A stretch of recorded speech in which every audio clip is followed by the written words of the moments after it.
अस्सलाम वालेकुम दोस्तों ने वीडियो से मां तव्हांखे हिकु नई ख़ुशख़बरी ॿुधाइण वारो आहियां। जी हा दोस्तों, नई ख़ुशख़बरी इहा आहे त हिकु नओं ड्रामो अची रहियो आहे धमाकेदार, जंहिंजो नालो आहे लावारिस। सिंध टीवीअ ते नओं ड्रामो अचण वारो आहे।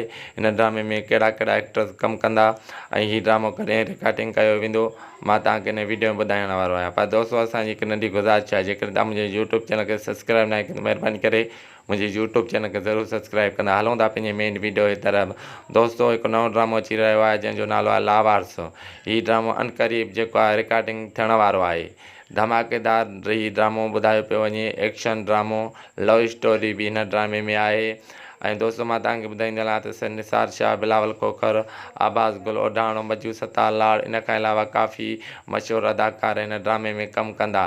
दोस्तों, हिन ड्रामे जी कहाणी मुख़्तलिफ़ लोकेशन ते रिकॉर्डिंग कई वेंदी ऐं मथे हफ़्ते में हिन ड्रामे जी रिकॉर्डिंग जेको आहे जेकोंबाद ऐं शिकारपुर जे पासे ॾे कई वेंदी।